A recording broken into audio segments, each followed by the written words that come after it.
All right.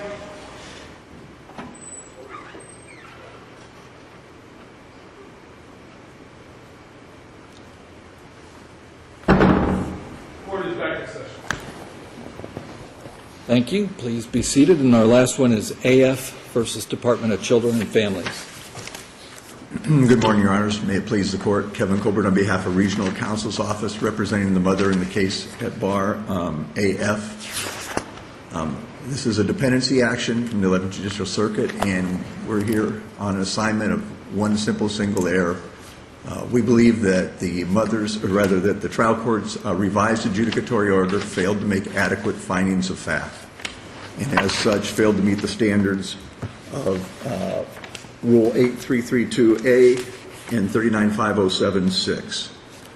In the trial court below, the order for findings of fact stated, based on the testimony presented by Well, the real finding is the child is at imminent risk of harm due to the mother's emotional and mental health. That's the only real finding of fact, correct? that. Yes, Your Honor. And you say that's not enough. I agree. Or, excuse me. I assert exactly that, Your Honor. I'm saying that. Why is that not enough? I mean, the statute says brief. I agree that the rule doesn't say brief, but the statute says brief. That's pretty brief, isn't it? It's certainly brief, but I don't believe it's a finding of fact. I believe that there needs to be something more on there to flesh out why the court decided what it decided. What if the court refers to expert testimony and as the basis? In other words, almost incorporating by reference. Again, I think I would have a problem with that, Your Honor, because there is in this particular instance, for example, in Dr. Sapoyan, the emergency room physician, there was what I believe is hearsay that was admitted in error over objection of defense counsel when he repeated what he was told by the prior physician and when he repeated what he was told by his resident regarding the mom's mental state. So I believe I would have a problem with that. Well, none of those issues were raised on appeal.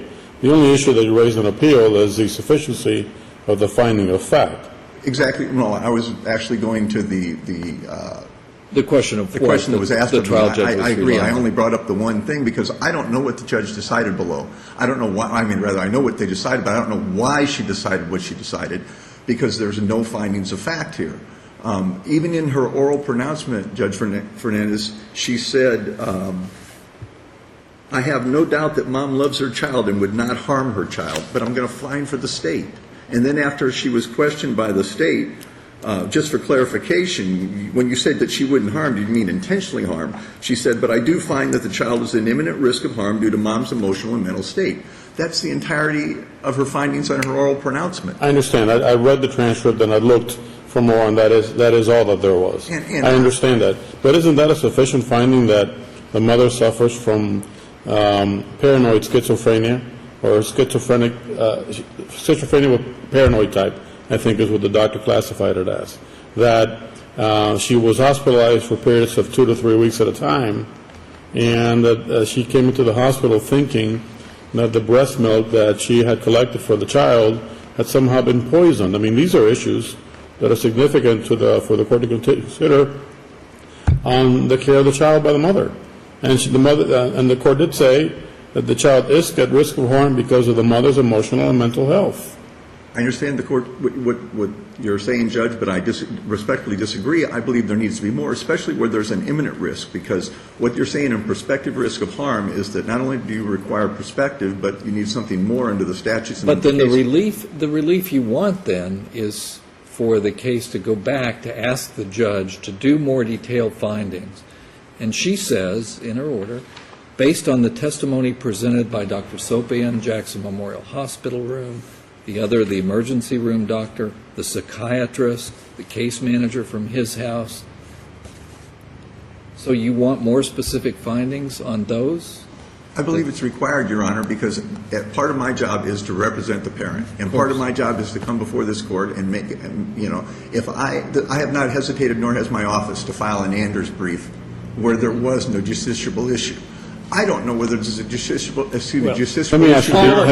All of the testimony that is cited here, the court says, based upon the testimony by Dr. Sopian, Dr. Casita, Stephanie Shine, and AF, which is all of the testimony in the case, correct? Correct, Your Those are Honor. all the people that testified, and then draws, I guess we can debate whether it's a fact or conclusion, but based upon all of the testimony, there's a conclusion that the child is in imminent risk, and imminent risk simply parrots what's in the statute under the neglect statute, which is what I believe the court was trying to go under, correct?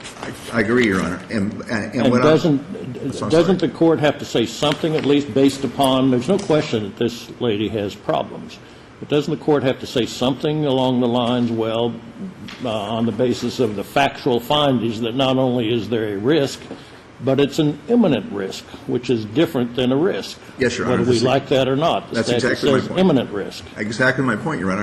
I need something more, as does this court, to review Well, this you order. you don't need something more, but a trial court, or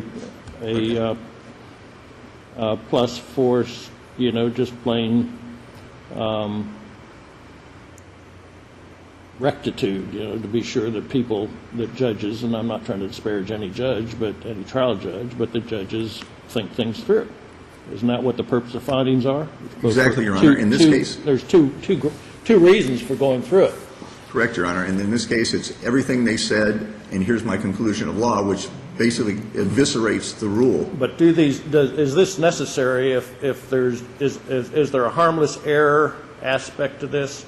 Counsel, are there any cases that say that in substance, if it is so obvious that that this is a dependency, that we excuse this? Directly on point, no, Your Honor, but there is one case out there that, and I don't have it in front of me right now, but I believe it's CT, which is a TPR case from 2001, where there was a mother and a father, where they reversed as to the mother for a failure to make factual findings, but they did make a finding, or excuse me, they did affirm as to the father because of a sufficiency of the evidence. But again, I think this eviscerates the rule when there are not factual findings. What we have here is a conclusion of law.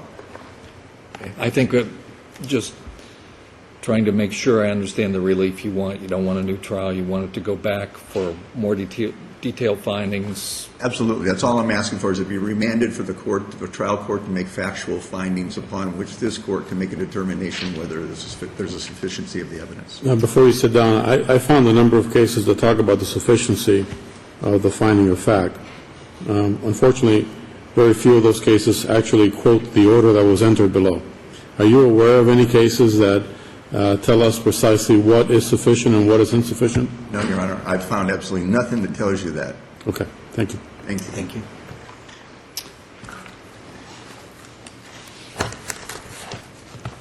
May it please the Court, Caller Perkins on behalf of the Department. In looking at the actual judgment itself, the judgment does state that the child is at imminent risk of harm. Well, that's a conclusion, isn't it? A conclusion of law. Correct, but it tells you why the child is at imminent risk of harm, and that's based on the mother's emotional and mental health. And that's a But the finding of child has fact. never been harmed. That's a finding of The fact. evidence is the child has never been harmed yet. So the question is whether it is imminent, and as we know by the case law, imminent is more than just at risk, correct? Absolutely correct, Judge. But the fact here is... Do we not need some findings?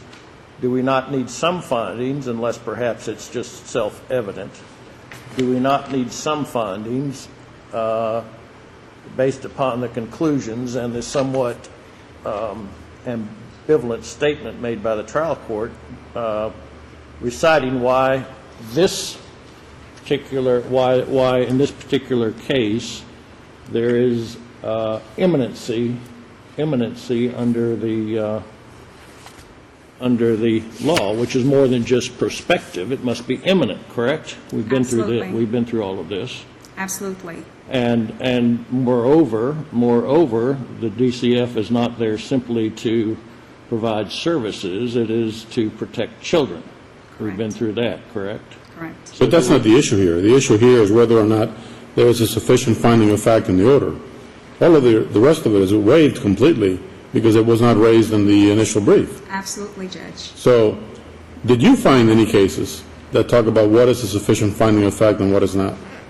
Well, I actually cited to the YP versus DCF case out of this court from 2006, which is 939 Southern 2nd 1118, and it says an appellate court refused an adjudication of dependency for an abuse of discretion and will uphold the determination if the trial court applied the correct law and its ruling is supported by competent substantial evidence. The trial transcript. That's totally, I mean, I agree with you completely that the ruling of the trial court is supported by competent substantial evidence.